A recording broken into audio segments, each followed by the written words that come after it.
Justiça e comunhão, eis a questão. Como lidar com o mundo com tanta opressão, religiosidade perversa e até mesmo confusão? Acompanhe nossa reflexão hoje sobre o profeta Amós. Não se esqueça, curta, divulgue para os amigos, ative o sininho e seja você também mais um parceiro da IBNU.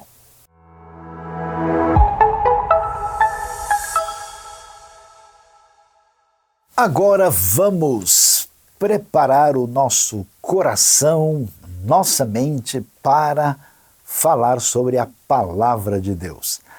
E hoje vamos pensar a respeito de justiça e comunhão, eis a questão. E para falar sobre esse assunto tão importante, nós vamos ler um profeta lá dos tempos mais antigos da Bíblia, o profeta Amós. E eu vou ler um trecho do capítulo 7 do livro de Amós, um profeta chamado profeta menor no Antigo Testamento. E o texto de Amós 7, do verso 10 em diante, diz o seguinte: Então o sacerdote de Betel, Amazias, enviou esta mensagem a Jeroboão, rei de Israel. Amós está tramando uma conspiração contra ti no centro de Israel. A nação não suportará suas palavras. Amós está dizendo o seguinte: Jeroboão morrerá à espada e certamente Israel irá para o exílio, para longe da sua terra natal. Depois Amazias disse a Amós: Vá embora, vidente. Vá profetizar em Judá, vá ganhar lá o seu pão. Não profetize mais em Betel, porque este é o santuário do rei e o templo do reino. Amós respondeu a Amazias: Eu não sou profeta, nem pertenço a nenhum grupo de profetas. Apenas cuido do gado e faço colheita de figos silvestres. Mas o Senhor me tirou do serviço junto ao rebanho e me disse: Vá, profetize a Israel, meu povo. Agora ouça então a palavra do Senhor. Você diz: não profetize contra Israel e pare de pregar contra a descendência de Isaque.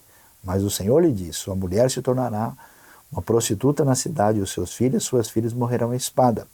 Suas terras serão loteadas e você mesmo morrerá numa terra pagã. E Israel certamente irá para o exílio, para longe da sua terra natal. O livro de Amós, eu tenho certeza que não é um livro que você deve ter lido muito a respeito, nem recentemente, nem antes. Não é um livro assim, digamos, muito convidativo, né? Naquele livro assim, com mensagens agradáveis. Ele é um pouco forte, um pouco pesado. Amós era um profeta que falou num momento muito difícil da história, e eu acho que até muita gente, assim, quando ouve, né, falar sobre Amós, tem um cântico assim conhecido em muitos ambientes, né, e que o pessoal cantava: não a nós, Senhor, não a nós, Senhor. Aqui acho que eles cantam: não a nós, Senhor, não a nós, porque pouca gente quer ouvir o profeta Amós. E vamos ver o que estava acontecendo aqui. Era um momento difícil, nós estamos falando do 8º século antes de Cristo. Amós, aqui aparece uma referência ao rei Jeroboão, que a gente sabe que é o Jeroboão II, rei da parte norte ali da Terra Prometida, onde estava o reino de Israel, em oposição ao reino de Judá. Esse Jeroboão foi rei do ano 793 até o ano 753 a.C. Amós deve estar falando aqui por volta de 760 até 755 antes de Cristo, trazendo uma mensagem contundente da parte de Deus numa época de maldade, injustiça, exploração das pessoas, todo tipo, vamos assim dizer, de decadência espiritual e social da época. Quando a gente pensa sobre isso, o que é necessário entender aqui? A gente sabe que uma das coisas mais valiosas e importantes da mensagem bíblica fala para a gente sobre o relacionamento entre as pessoas, além do relacionamento que devemos ter com Deus. Esse relacionamento adequado de fraternidade entre as pessoas, isso tem a ver com o que a gente chama de comunhão. Quando a gente olha para a história humana, a gente vai ver aqui que existe, vamos assim dizer, uma proposta, um caminho anticomunhão. É interessante que quando o ser humano se afasta de Deus, a gente lê logo no início da Bíblia a história lá de Adão e Eva, e a história não fala somente da ruptura que eles têm com Deus. A gente vê que logo no primeiro momento que Adão abre a boca para explicar o que aconteceu, ele já coloca a culpa em Eva. Quando a gente vê a narrativa dos dois primeiros filhos ali, o Caim e Abel, você vê que Caim mata Abel. Então a Bíblia está querendo dizer para a gente como é séria essa relação interpessoal e como esses desdobramentos afetam a vida humana. E é curioso porque quando a gente lê o que a gente chama de história humana, vamos ser bem franco e direto aqui, não tem história humana.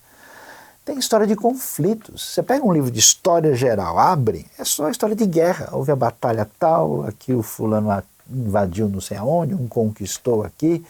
É sempre uma história de ruptura, de conflito, de elemento bélico, de oposição, de dominação, de exploração. Quer dizer, é uma loucura essa trajetória de ruptura, de quebra de fraternidade, de ausência de comunhão.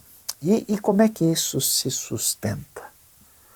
O mundo antigo era cheio de indivíduos assim que se colocavam como verdadeiras divindades e a partir daí eles estabeleciam seus reinos de explorar e prejudicar de uma maneira absolutamente clara a vida das pessoas que estavam em condição de vulnerabilidade e fragilidade diante desses poderosos do mundo antigo. Por isso é interessante que quando você lê a Bíblia, a história bíblica não é só uma história que a gente poderia imaginar assim, etérea, né, de uma espiritualidade que tem a ver com a realidade apenas metafísica do mundo fora, né, dos sentidos. Ela é muito direta e prática para a realidade das pessoas. E olha só que coisa interessante. Quando Deus vai formar o seu povo e lhe dá ali uma identidade definida, ele faz isso quando liberta Israel do Egito. Israel passa a ser mesmo nação, né? A grande marca dessa identidade é ser liberto da opressão e da escravidão que eles tinham no Egito. E quando Deus faz isso, ele fala uma coisa tão simples, mas tão poderosa e revolucionária, que ele diz o seguinte, ó, vocês me ouçam e estejam aí sintonizados comigo, porque eu sou o Senhor. Então preste atenção. O que quer dizer isso que Deus diz, eu sou o Senhor? Quando Deus diz que Ele é o Senhor, quer dizer que ninguém mais é. Isso significa um esvaziamento dos poderosos do mundo antigo, no sentido que o poder que eles têm é ilegítimo. Existe aqui como se fosse, digamos assim, um poder subversivo diante do único que realmente é poderoso. Além disso se definir dessa maneira, isso quer dizer que todo mundo que está abaixo de Deus está numa situação igual. Ninguém é melhor do que ninguém. Ninguém tem qualquer poder a não ser que exerça um poder para servir sob o único que de fato é Senhor.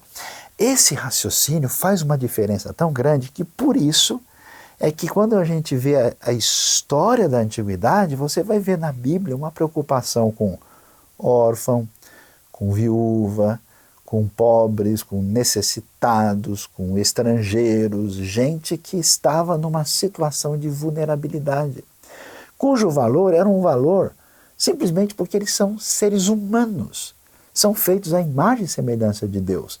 Quando a gente olha os outros cenários, essas pessoas não têm valor de fato. Eles valem à medida que eles são úteis para os grandes empreendimentos do mundo antigo. Isso, na verdade, atinge até a realidade de hoje. E é interessante, até a peça mais antiga que a gente conhece da língua hebraica, né, a inscrição achada em Khirbet Keiafa, perto de Jerusalém, ela vai exatamente se preocupar até com a criança, com a pessoa necessitada, com esses vulneráveis que tem muito a ver com aquilo que os profetas apresentam. E o que a gente vai descobrir? Uma coisa muito impressionante. Apesar de Israel conhecer a Deus e as diretrizes da parte de Deus, na sua caminhada, a Bíblia nos mostra que Israel se perdeu. E essas coisas assim, anticomunhão, esse caminho de opressão, de injustiça, de exploração do outro, se fez presente no próprio ambiente do povo escolhido por Deus. Por isso, a gente vai ver o que acontece aqui quando a gente vai olhar para saber por que Amós está tão bravo, por que a sua profecia ela é assim tão forte e absolutamente sem rodeios. Quer ver? Presta atenção comigo, no capítulo 2 de Amós, do versículo 6 até o versículo 8, nós vamos encontrar o texto que diz o seguinte: assim diz o Senhor, por 3 transgressões de Israel, e ainda mais por 4, não anularei o castigo. Vendem por prata o justo e por um par de sandálias o pobre. Pisam a cabeça dos necessitados como pisam o pó da terra e negam justiça ao oprimido. Pai e filho possuem a mesma mulher e assim profanam o meu santo nome. Inclinam-se diante de qualquer altar com roupas tomadas como penhor. No templo do seu Deus, bebem vinho recebido como multa. Meus queridos, como a gente diz, tenha santa paciência. Como é que pode um negócio desse? Olha a loucura. A situação de corrupção na sociedade, e aí ela surge como? Né? Quando pessoas arrogam para si a sua situação de poder e domínio e de maneira injusta, corrupta, perversa, usam isso para explorar e agir com injustiça contra as outras pessoas. É claro que Deus aqui não está dizendo, e nunca disse em lugar nenhum, que o fato de uma pessoa ser bem-sucedida na sua vida, ter os desdobramentos daquilo que semeou e ser uma pessoa que cresceu socialmente, economicamente ou em qualquer aspecto que essas pessoas estão condenadas por isso. Não é essa a questão. A questão é que essas pessoas que estavam nessa condição, além de ser questionável a sua caminhada, eles se aproveitavam da sua condição para, injusta e perversamente, ainda poder explorar quem estava numa condição de vulnerabilidade. Então, veja, parece que a gente está falando de coisas dos tempos modernos. Você prestou atenção, viu bem? Deus disse, pessoal, olha, agora acabou, chega. Vocês já passaram do limite. E agora, olha o que vocês estão fazendo. Chega alguém num tribunal, porque essa pessoa precisa de justiça, de equidade na situação da sua vida, e essa pessoa ela é enganada porque alguém passou um dinheiro lá por fora. Imagina só, olha a Bíblia falando coisa de hoje. Vende por prata o justo.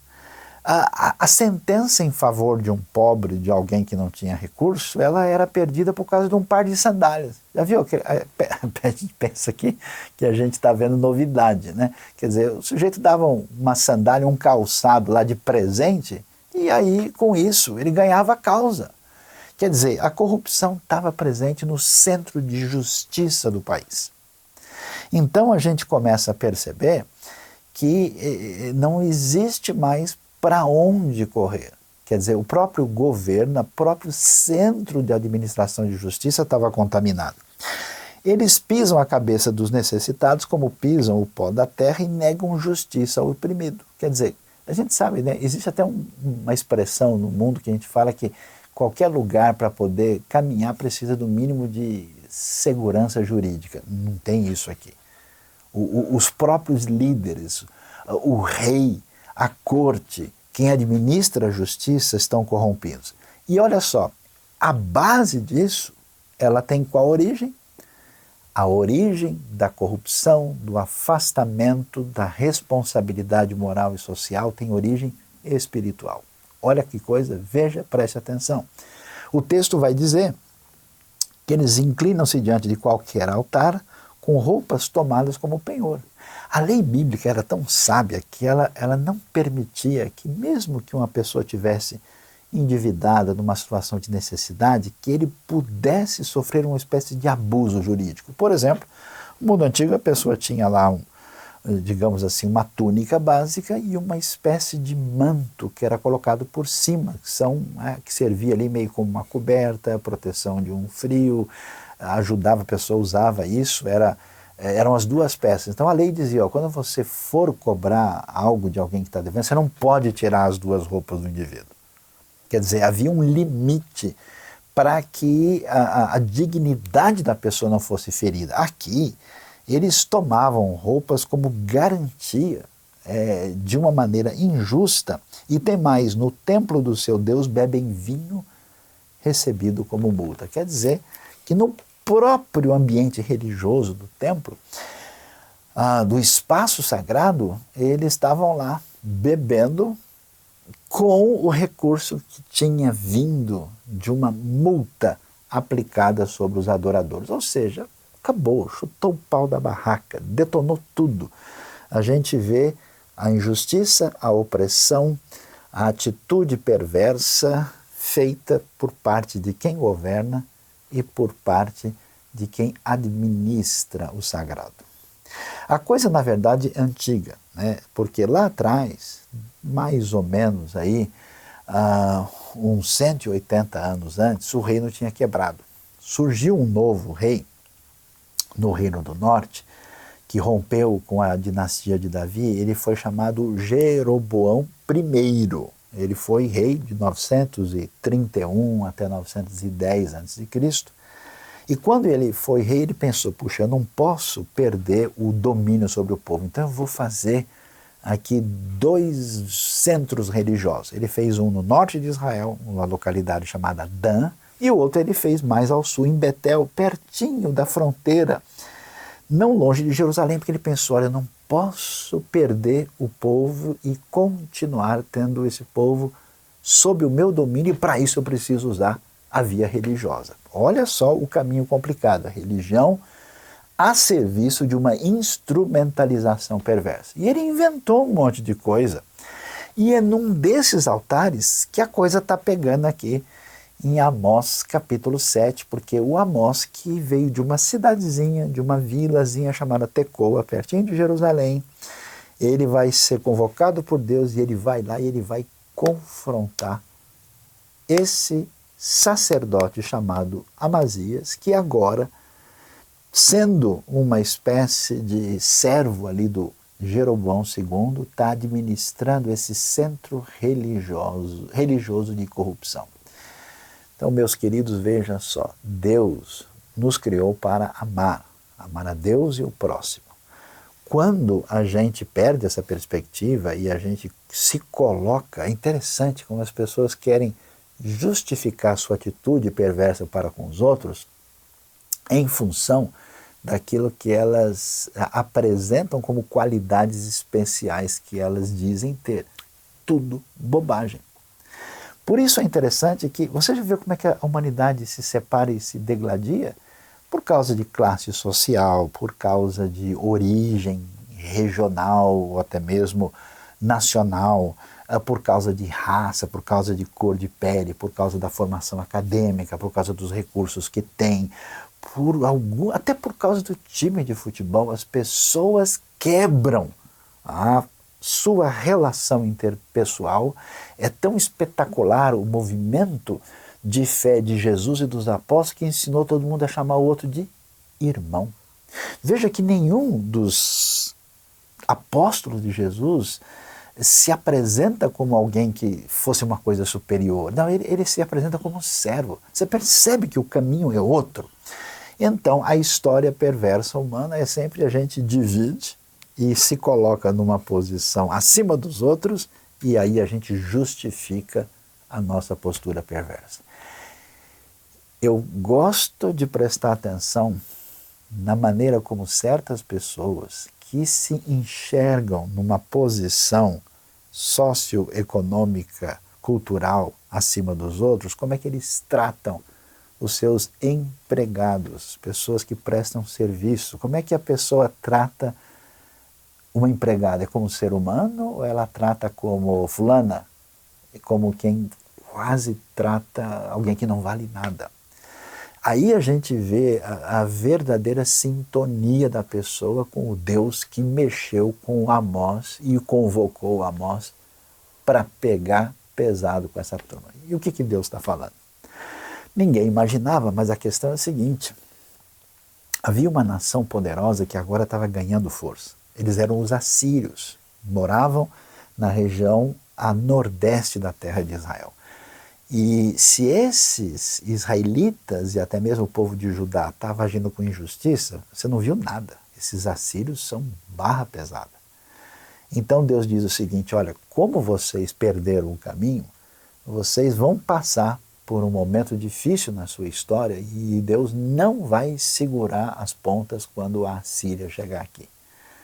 Deus segurou, por exemplo, o Ezequias no Reino do Sul e não deixou a coisa rodar lá de uma maneira especial, mas agora o pessoal perdeu tanto a referência que chegou um momento em que Deus vai permitir que esse caminho de punição, esse caminho de justiça, esse caminho difícil vá se manifestar na história de Israel, e é sobre isso que o Amós veio falar.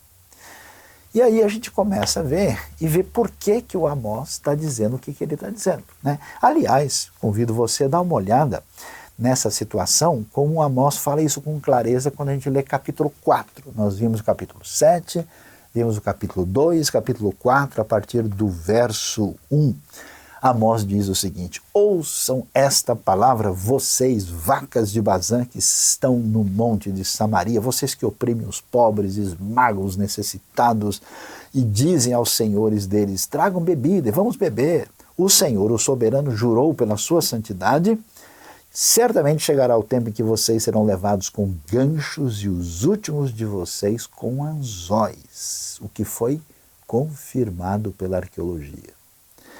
Cada um de vocês sairá pelas brechas do muro e serão atirados na direção do Armon, declara o Senhor.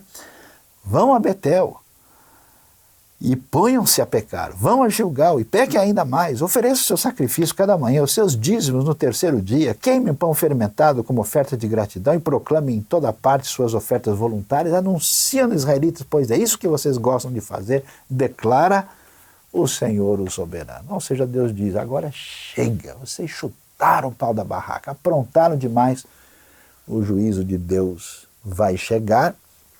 E ele chama o pessoal de vacas de Bazã. Bazã é uma região fértil, bonita, com uma área verde, com pastos assim. As vacas que estavam lá bem alimentadas eram fortes, eram gordas. Então ele diz: ó, vocês não param de explorar quem está numa condição necessitada, vocês são injustos, desonestos, e vocês fazem isso com essas pessoas. E, pois é, agora vai chegar o tempo do juízo de Deus. Você já reparou isso? Não é interessante? Que quando a gente vai gastar com a gente, R$200, R$500, R$1.000, está bom, é pouco, a gente merece. Mas quando chega uma situação de uma pessoa de necessidade, R$50 vira muito, R$30 é um exagero. Afinal de contas, a pessoa está tendo aquilo que tem a ver com ela. Já reparou como é que é diferente? Você percebe onde é que está essa raiz de malignidade nesse processo? E é por isso que Deus manda o Amós. E aí a gente deve perguntar, que a coisa é mais complicada do que a gente imagina. O que é que Deus faz, vamos assim dizer, quando não tem mais jeito? Porque presta atenção aqui. O governo, a autoridade política se corrompeu totalmente. A autoridade religiosa também se corrompeu completamente. Está tudo assim ligado. É corrupção total. Isso não é coisa nossa de agora.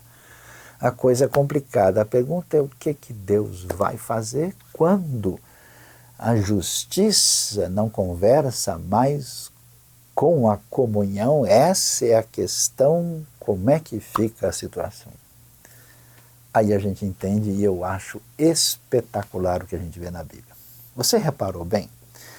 O Amós vai lá, como nós lemos no capítulo 7, e vai enfrentar esse sacerdote vendido, que é tipo um lacaio aqui do Jeroboão II, e ele vai dizer o seguinte, quando ele chega lá, ele começa a pegar pesado, dizendo: Amós está tramando uma conspiração contra ti, ó rei Jeroboão. E começa a fazer acusação pesada contra o Amós.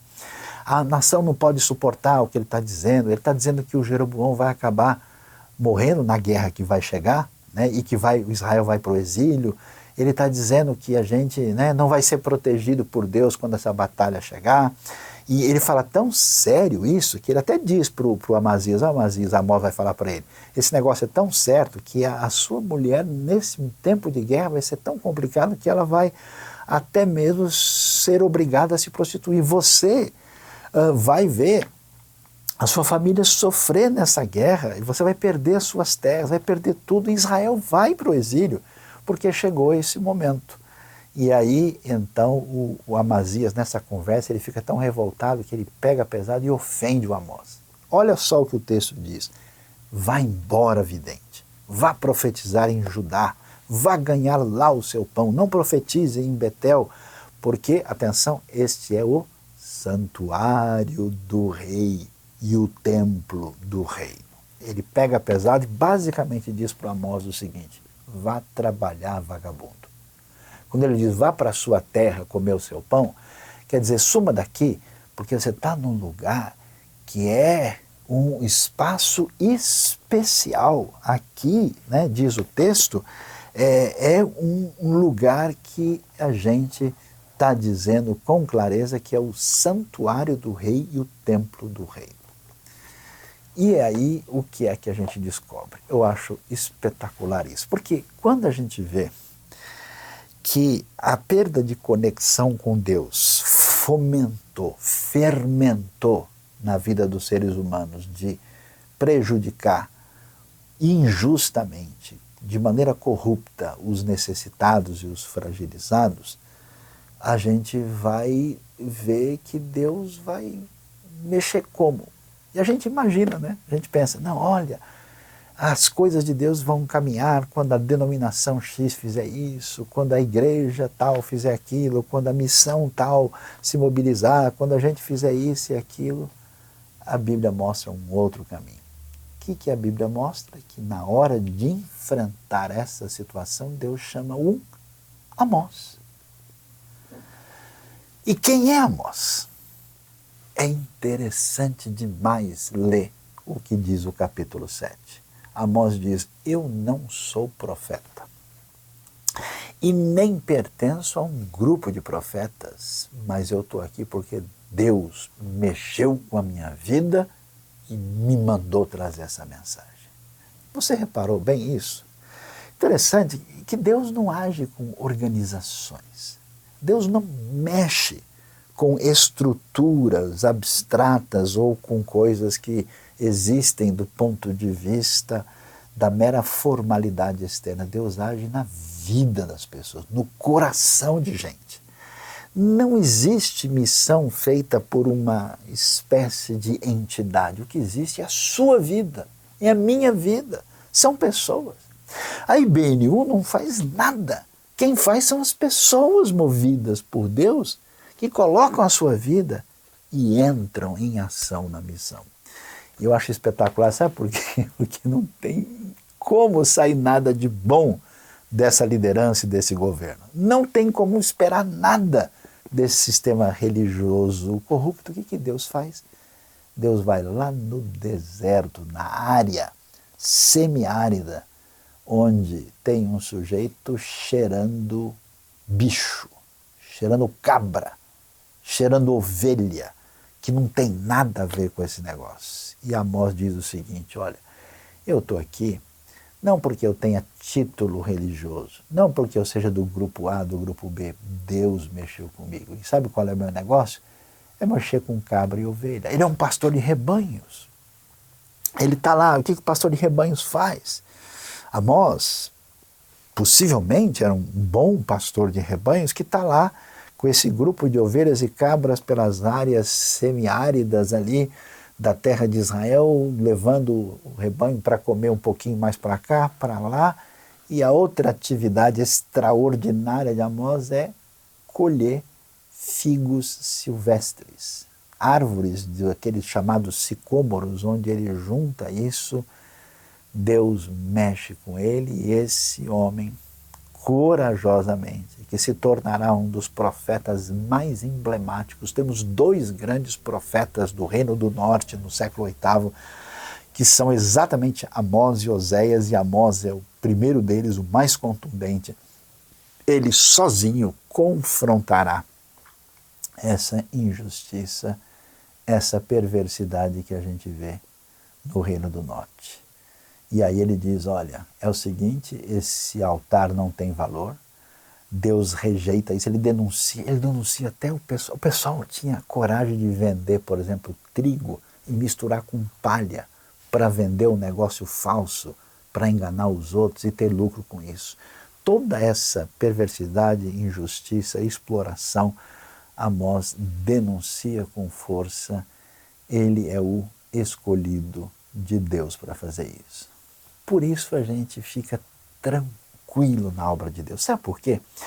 Porque ela não depende das forças e das organizações humanas que se rendem ao poder indevido e perverso. Porque Deus está no domínio e no controle. E ainda que todo mundo nas estruturas esperadas venha a se corromper e perder o caminho, Deus levanta pessoas para fazer a sua obra de maneira especial. E aí a gente vai ver, sim, diferentemente do que se imagina, a gente vai ver como a proposta de comunhão entre as pessoas, essa fraternidade tão especial que vem da diretriz divina de amar a Deus e amar ao próximo, ela se mostra fazendo o quê? Quebrando essa cadeia de destruição de fraternidade. Eu acho tão interessante isso porque a gente vai ver, por exemplo, a história de Onésimo e Filemão. Era um senhor e um escravo da época romana. Só que os dois conhecem o Senhor Jesus. E aí esse sistema de opressão ele é quebrado por dentro, por aquilo que tem a ver com a intenção de coração. E aqueles que estão nessa situação de conflito e oposição e opressão agora, um olha para o outro e sabe que agora ele é irmão. Essa proposta é absolutamente fundamental para a gente não ver mais a outra pessoa como um instrumento do meu interesse, mas como alguém amado por Deus, que se torna meu irmão na fé e que faz parte da proposta da missão. Por isso é interessante, né? Não tem como a gente ter comunhão que produz justiça, sem estar de olho na missão. E por isso Deus movimenta e mexe com a vida de Amós para que ele venha fazer isso. Amós vai ter crítica, vai enfrentar oposição e calúnia pesada, ele vai ter um desgaste forte pessoal e emocional, mas ele está fazendo o que Deus colocou para ele na sua vida. Diante disso, eu quero trazer um desafio para a nossa vida. A pergunta para nós é: de que lado a gente está? Onde é que a gente se posiciona? Porque não tem muito jeito. Preste atenção, aqui você vê o quadro, né? O quadro de oposição de uma coisa com outra. De um lado você tem o Amazias dizendo, aqui é o santuário do rei, aqui é o templo do reino. Uma estrutura política e religiosa comprometida com a manutenção da injustiça, da opressão e da exploração da vulnerabilidade. A pergunta é onde é que você está? Porque é o seguinte, ter comunhão com quem, vamos dizer assim, está próximo da gente, ter comunhão com pessoas que estão numa condição social, econômica e cultural semelhante, não é tão difícil. A pergunta para nós aqui é o que é que a gente faz para que haja verdadeira comunhão nesse mundo de injustiça e opressão com gente que é diferente da gente.